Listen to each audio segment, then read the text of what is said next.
Hi, I'm Ted Morrissey, and I want to make a video on our revisionist Shakespeare course, or for our revisionist Shakespeare course, and specifically related to our reading of Othello, which has been, our focus this first week.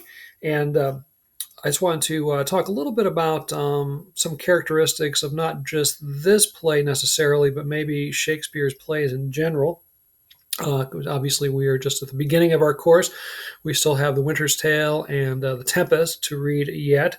And then, of course, the revisionist novels that were based on those. But there is a sort of trend in Shakespeare's plays, which I want to touch on here. And it's certainly true in Othello. And then also want to talk about uh, how that might lend itself to our own interests in revisionist fiction and so forth. Um, and the trait that some talk about has to do with character motivation.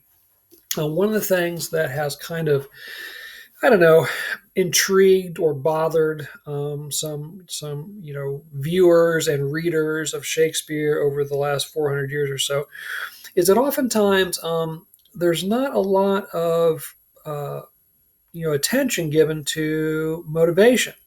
These terrible things happen. They have these really magnetic plot driven plots are characteristic. So we definitely want to see what happens. We want to see what happens to the characters as a result of some event. But as far as why they're doing this, Shakespeare doesn't give a lot of attention to that. Like for example, in Othello, two of the great questions that have been pondered by critics and teachers and students and just casual observers of the play over the centuries is Othello. How is it that he is so easily duped by Iago and goes from being madly in love and devoted to Desdemona to suspecting her of infidelity and so on? Pretty flimsy evidence there, right? And similarly, excuse me, how is it that Iago goes from being apparently a loyal soldier, loyal to Othello, to someone who is plotting his demise, and not only his demise, but Desdemona's demise as well, and is just so cruel and heartless in his plottings and so forth. Um, Shakespeare doesn't give us a lot. We get a little bit. We get a little bit of indication of what's going on there. Excuse me one second here. Sorry, a little froggy. Didn't want you to have to experience that. So, we get some indication of maybe why Othello is able to be, led down this path as easily as he seems to be, and we get some indication that Iago is jealous because he doesn't get the promotion he thinks he deserves. But when you step back and think about it, those are both fairly flimsy kinds of things. So one thought is that either A, Shakespeare and his audience of the time period weren't that interested in motivation. They're more interested in effect, what's going to happen because of those things. And so maybe we, in contemporary times, for whatever reason, we're more interested in motivation and so forth. And those of us who are writers, I'm sure someone has criticized something we've written, about like motivation just doesn't seem right. It doesn't seem like there's enough reason for that character to do this versus that. That's probably a pretty common workshop kind of criticism that we might hear along the way or something like that. But maybe we're just more interested in that than what, say, Shakespeare and his contemporaries were. And maybe these are not or but and but maybe related somehow. Obviously Shakespeare had a limited amount of time for these plays. I mean, by our standards, maybe they tend to seem to run a while, and most contemporary directors will try to speed up Shakespeare's plays because of our famously shortened attention spans, and they will do all kinds of things to try to speed up the productions, either deleting scenes or maybe try to run scenes concurrently to kind of make the whole running time of the play faster, or maybe just deleting certain lines here and there or whatever it might be, right? They oftentimes directors, make changes to the texts of the plays to try to speed them up. But even still, Shakespeare, even though his audience presumably had longer attention spans than what our audiences tend to, there still was a limit. And so he had to make a choice. Do I want to fully develop the motivation behind why these characters are doing what they're doing, or do I want to really focus on the effects of what happens to them once they start down these various paths? And he's much more interested in that. So, given those two choices, he sort of gives short shrift to motivation and expands on the after effects. And again, if you're familiar with Shakespeare's plays, I think you'll quickly kind of catalog in your head how true this seems to be. That for many of his plays, why characters are doing what they're doing doesn't get a lot of attention, and certainly that's going to be true in the next two plays that we're going to read, right? So when we read The Winter's Tale, that may be the par excellent example of. I think I just was redundant there of that sort of thing. Very little attention to motivation and a lot of attention to the after effects thereof.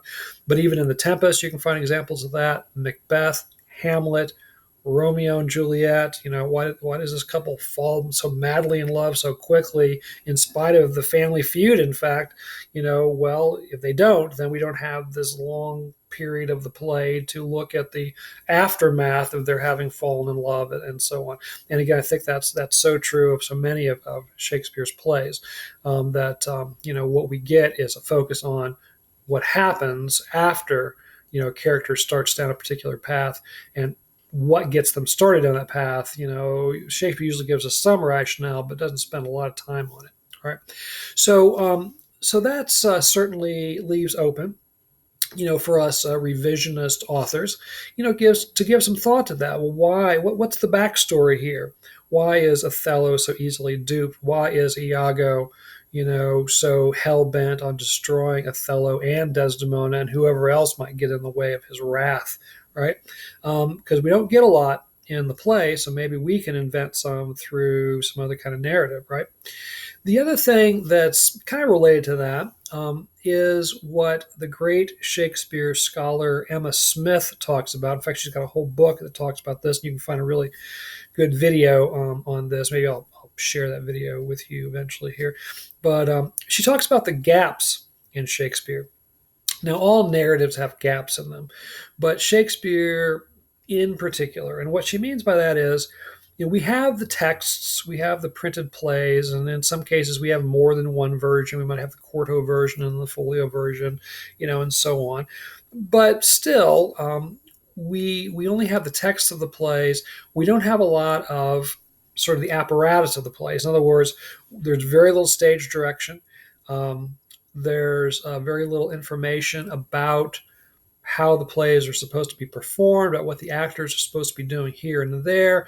We've got some documentary evidence. We have a few people who saw the plays when they were first presented and maybe wrote about them, and in some rare cases they actually sketched out, what people were wearing, what actors were wearing. So we do get some contemporary, discussion of what was going on in the plays and so forth. So we've got a little bit of that. We actually have quite a bit of documentation on, like, the kinds of props and the kinds of costumes that Shakespeare's company purchased, and so by looking at what they purchased, we can obviously start to draw some inferences about maybe how those were used, how was costuming used, why this prop versus that prop, and so on. So that gives us some basis, but by and large, it's pretty much a blank space. We don't know, what's going on stage. When you read a play like Othello, there is some stage direction. We get some help from the editors now and again. Like, I'm just obviously kind of pulling at random here, but this is from Act 3, Scene 3. Maybe you can see Othello Sorry, I've already lost my place. Oh, Othello, and then in brackets it says grabs Iago by the throat. Well, that isn't something Shakespeare wrote. That's what an editor is assuming is happening there. So we get this bracketed, stage direction to help us to understand what's happening. But there's disagreement there. Not all directors agree that this stage direction versus that stage direction is happening, and so forth. So anyway, we don't have very much stage direction. We don't have much in the way of staging in terms of costuming and sets and all of that stuff.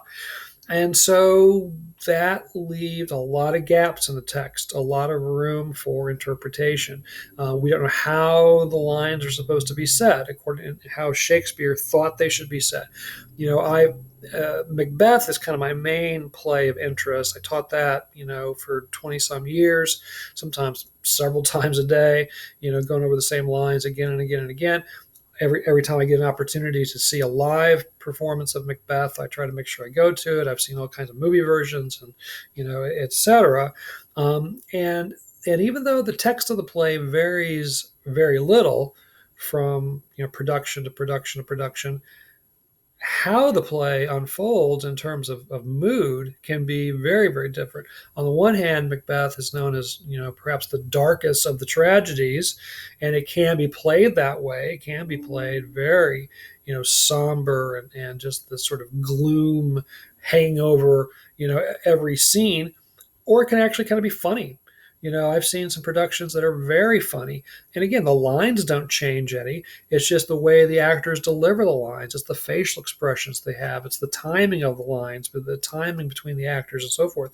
And so those are choices that directors and actors and so forth have to make.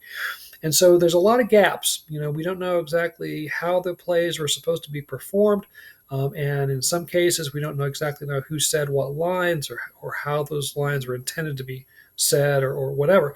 So as revisionist writers, that really leaves a lot of room, for how we can interpret the plays. And already in some of your ideas about Othello, there's some really interesting ways of interpreting the plot, different time periods, different contexts. Some of us want to think about different sort of genres that we might set the plays in. And I've seen some really interesting productions of Shakespeare over the years where they really have played with that. I remember seeing a Romeo and Juliet that was set in like the antebellum South. So like Juliet, has like the wide hooped, skirt, and so she's the belle of the ball kind of thing, and so there's this antebellum, thread running through the play. I've seen. Macbeth set in like a Nazi Germany kind of setting. I didn't see it, unfortunately, but I heard about a production of Hamlet that had a like B science fiction, Flash Gordon kind of look to it, so that Hamlet and the other characters would wear like metal helmets, and they'd have ray guns instead of swords, and just kind of played up that whole kind of idea. I did go to a Titus Andronicus that had a Mad Max, Beyond Thunderdome, Fury Road, kind of vibe to it, and a heavy metal soundtrack. And it sounds kind of weird, but it worked really, really well with that particular play. So yeah, directors have taken all kinds of liberties with like the context of the play, and so as revisionist writers, we can play with a lot of those same kinds of ideas. Absolutely. All right. So I want to leave you with all that. Maybe comment on your thoughts on these gaps in the play, or maybe the idea that Shakespeare and his audience were more interested in the after effects of what happens when a character is led down a certain path versus why they're on that path in the first place, and just anything like that. I'd be happy to hear about. All right. So I will see you on down the road.